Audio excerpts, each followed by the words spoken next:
Welcome to Zoo Babies, where we visit some very strange and exotic newcomers to zoos and wildlife parks around the world.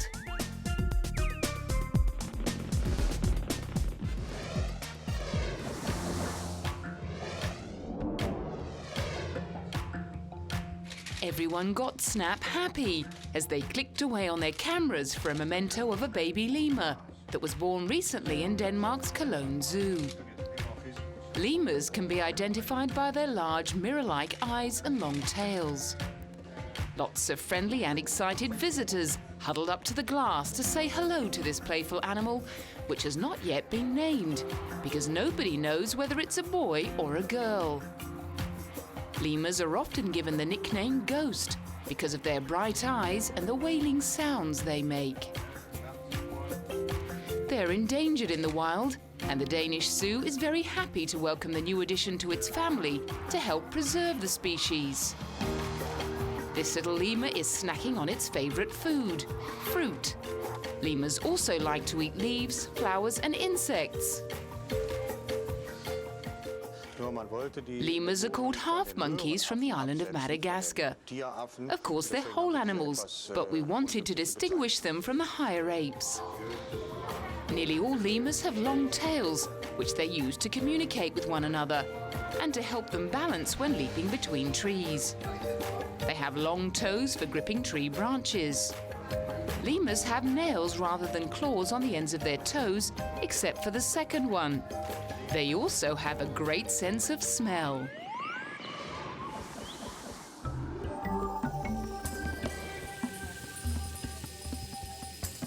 This 6-week-old baby gorilla is called Mary too. She was taken into the intensive care unit at hospital after staff at her zoo in the German city of Munster found her sick in her mother's arms. The tiny ape needed water and had low blood sugar levels. According to the zoo, she's being well looked after and is on her way to becoming healthy again. Of course, Mary 2's mother misses her very much, but she needs to stay in the hospital so she can get better. Gorillas grow up to be very big animals. They live in forests and move around by walking on their knuckles. But for now, little Mary 2 needs to be carried everywhere, and hospital staff take her out in a stroller. Keepers are preparing to take Mary 2 back to Munster Zoo from the hospital very soon, where she can be closer to her mother.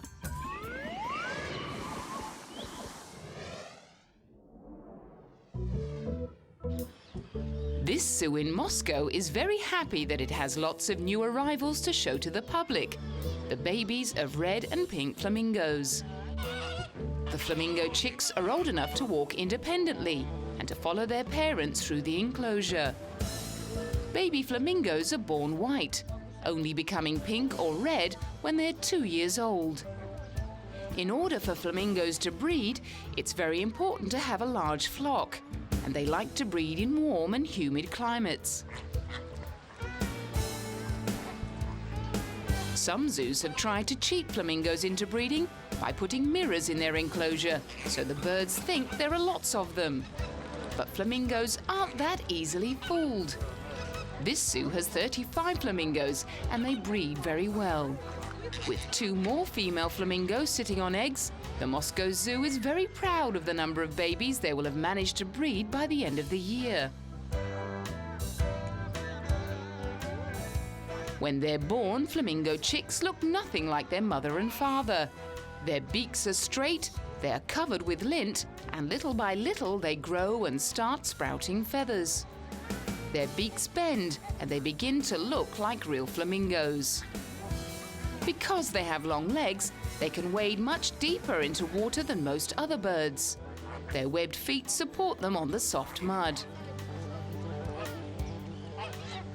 When the water gets too deep, flamingos swim on the surface while feeding, using their webbed feet to propel them.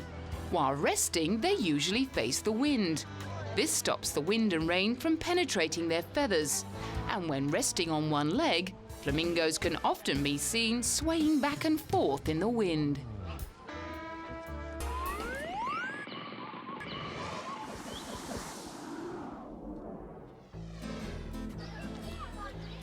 Rome Zoo's baby giraffe, Esperanza, is a very popular attraction. She was born in summer and quickly became one of the park's stars. Did you know that the giraffe has one of the shortest sleeping patterns of any animal? They can sleep as little as 10 minutes a day. Zookeepers recently noticed that little Esperanza was having problems walking. They noticed something a little different growing on her front legs and found that her front hooves were becoming ingrown. Giraffes have slightly longer forelegs than their back legs. They usually amble at a slow pace, although when chased they can run extremely fast in short bursts. Because of the giraffe's long legs, it runs in an unusual way. The left legs move together, followed by the right at a slow speed, and the back legs cross outside the front at fast speed. It can often look like they are wobbling. The giraffe defends itself by kicking with great force to warn off its predators, and lions are the only animals that are a serious threat to giraffes. The problem that Esperanza is having with her legs is extremely rare in giraffes and more regularly affects horses. The zoo made the decision to operate on Esperanza to make sure she wouldn't lose her ability to run and kick. A team of vets performed the operation to help her. Not surprisingly, it was difficult to find an operating table large enough for even a baby giraffe. So the zoo's vet team laid her on a sheet on the ground to perform the surgery. Esperanza is now walking carefully around her garden area and staying close to her mother. The operation on her leg has helped her move around so she can make her way over to the trees and graze on the twigs and leaves all day. Giraffes first chew their food, swallow for processing, and then push the semi-digested cud up their necks and back into the mouth in order to chew again. They repeat the process several times for each mouthful. Esperanza swings her tail happily as she eats.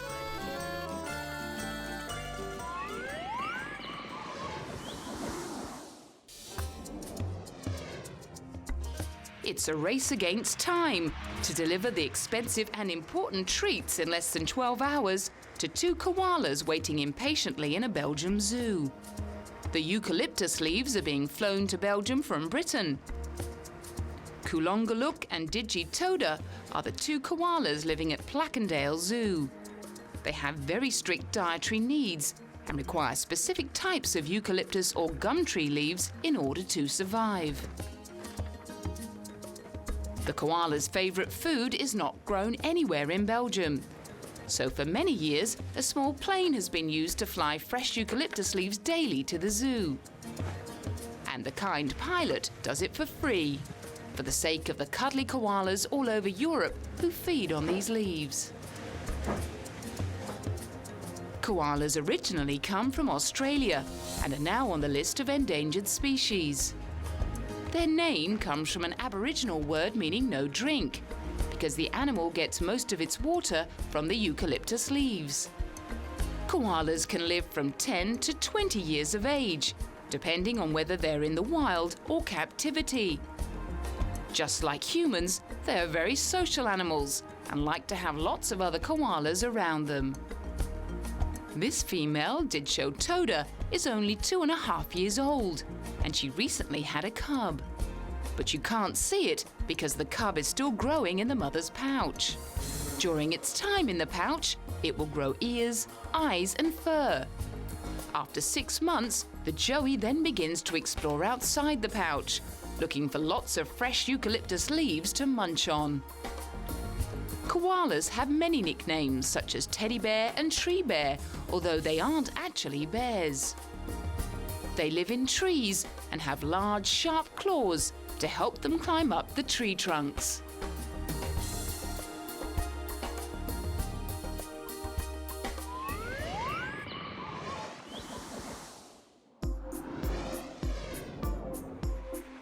Stuttgart Zoo in southern Germany presented 4-month-old polar bear cub Wilbur for the first time recently, accompanied by his mum, Corinna. First-time mother Corinna has been praised by the zoo's director for being the perfect mother to little Wilbur. She is always looking around, and as soon as he makes a sound, she runs over to protect her precious baby. Wilbur is making great progress. Apart from drinking his mother's milk, the fleecy cub has developed a taste for chicken meat, according to his proud keepers. Life here at Stuttgart Zoo is generally very relaxing. There's not a lot to do apart from swimming and playing in and around the water. Polar bears live near the sea and in very cold climates. Being by the water is very natural to polar bears, as they are excellent swimmers. And thanks to their fur and thick layer of blubber, they're able to keep very warm, even when they're in the icy water. Corinna encourages Wilbur to come into the water often, so she can teach him how to swim and feel confident, because this is where he'll be spending most of his time. At this age, Wilbur is a little nervous, but soon feels brave enough to paddle out and swim with his mother. As well as being great swimmers, polar bears have a brilliant sense of smell, which they use for hunting food. When they grow up, adult polar bears live quiet lives by themselves. But when they're young, they like to play together for hours at a time, and often fall asleep cuddled up to each other. Did you know that polar bears are twice as big as the lion or tiger? Their ears and tails are tiny compared to their stocky legs and bodies. Polar bears' feet are also very large, so they can propel themselves forward when swimming. The pads of their paws are covered with small, soft and round coverings, which provide a grip on the ice. Wilbur is becoming stronger by spending a lot of his time in the water, and hangs out near his mother to stay warm after his big swim.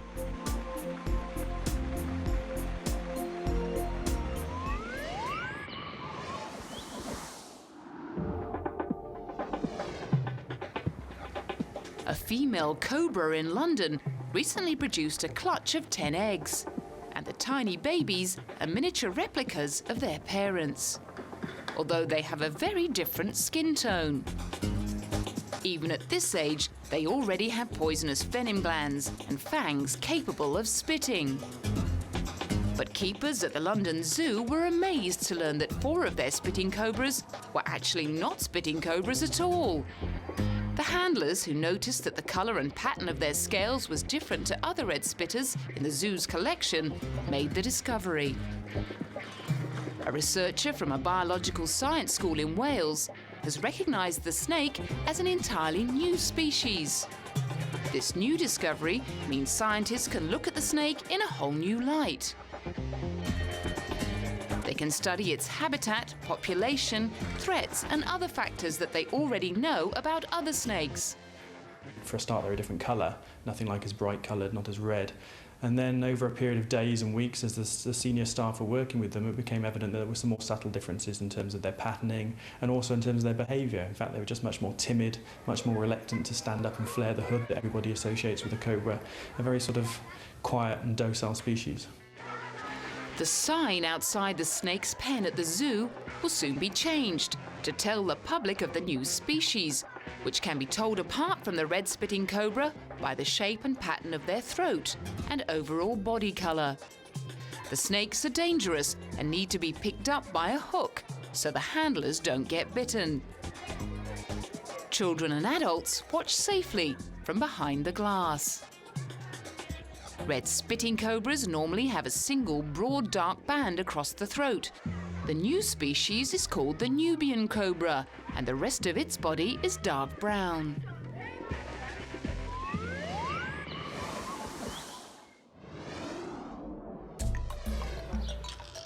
Two spotted jaguar cubs and 3 young lion cubs became the star attractions at Dortmund Zoo in Germany recently. The jaguar babies were born to Mother Chica, and they've been having lots of fun getting to know each other as children peep in through the window to watch them play. male lion baby Aslan and his sisters Anna and Ayla were busy fooling around in the open-air enclosure, playfully biting a plastic box with their razor-sharp teeth. Chica keeps them clean by licking their fur and keeping a watchful eye on them so they all stay out of trouble.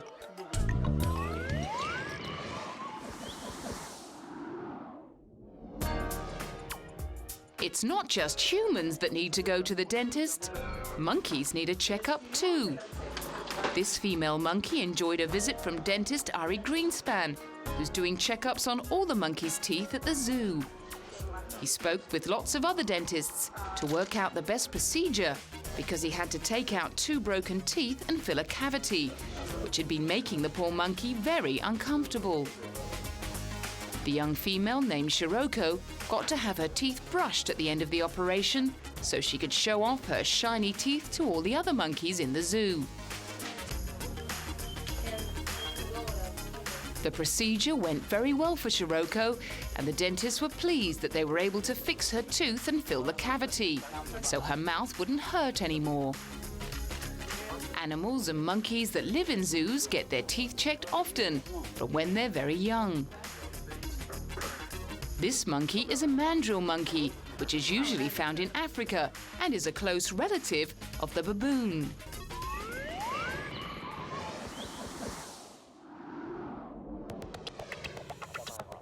These penguins were born in Antarctica, but now live in Tokyo's Ueno Zoo. The zookeepers recently decided to let the king penguins go for a weekly walk around the zoo during the wintertime to make them feel like they were back at home. The penguins march for 30 minutes and waddle through the zoo, much to the delight of the children and adults who line the route. The zoo says that since the penguins have started their regular exercise, they are a lot happier and even get fidgety just before their walk begins. Most penguins feed on fish and squid and other forms of sea life as they swim underwater.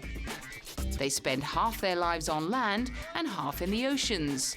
Penguins walk huge distances in the wild and either waddle on their feet or slide on their bellies when they're in the snow.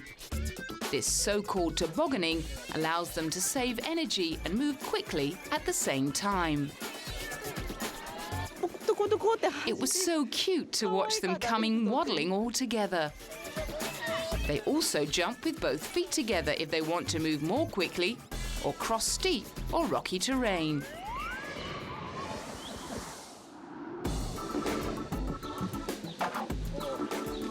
Zoo workers in Leipzig, southwest of Berlin, have just welcomed this beautiful new lion cub to their zoo. Everyone who was anyone was there to take lots of photos of this soft and furry creature that had a very smooth birth. The lion is the second largest living cat after the tiger, and this male cub will grow up to have a hairy mane around his face. The Angola lion is threatened by extinction in its natural African habitat, and Leipzig is looking for zoos across Europe to take part in a breeding program. The cub will probably spend the first 2.5 years of his life in the zoo before being sent on to another zoo to mate. The zoo director was there to introduce the gorgeous new cub to the photographers and children who came to visit and pat its soft fur.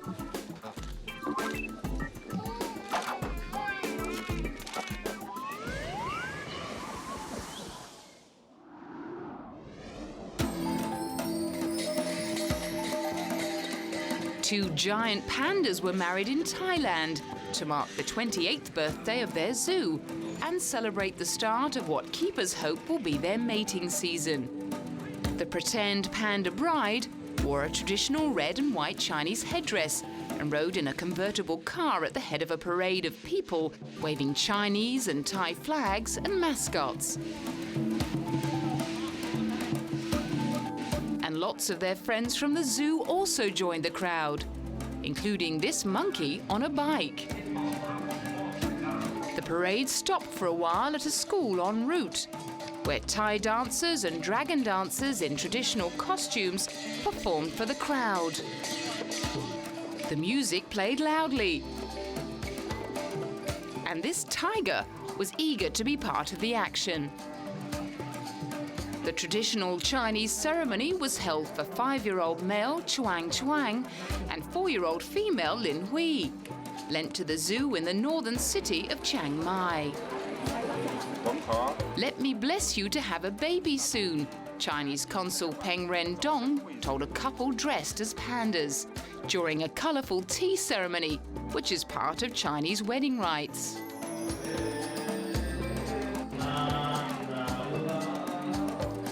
Pandas are known to be very difficult to breed in captivity.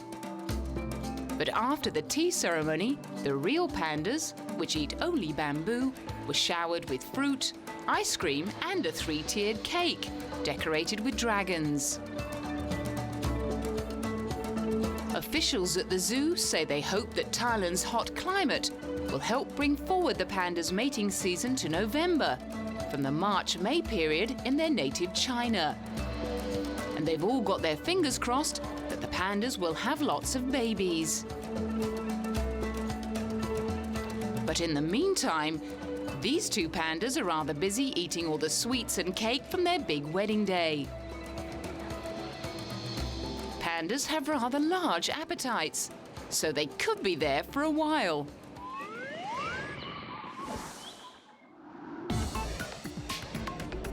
Have you ever heard of an anteater? They get their name because they like eating ants and termites. Their proper name is pangolin, and they are an endangered species.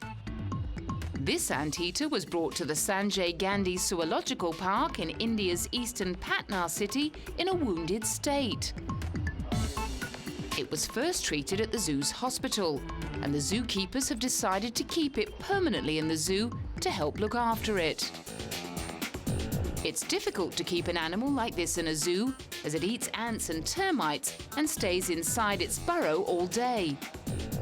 Anteaters only like to come out of their burrows at night. The zoo authorities are also making efforts to feed the pangolin things other than ants and termites, like this egg, in the hope it will get more healthy. Anteaters have large claws at the front of their feet, which curl under when they walk.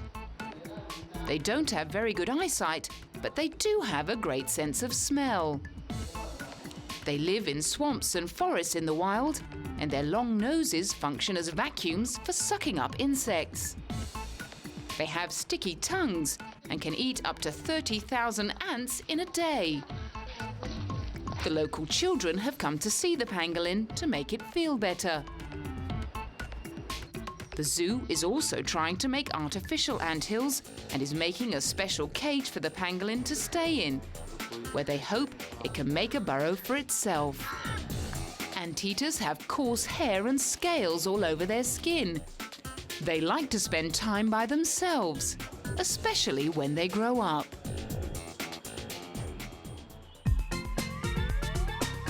Join us next time on Zoo Babies for lots more chicks, calves and cubs.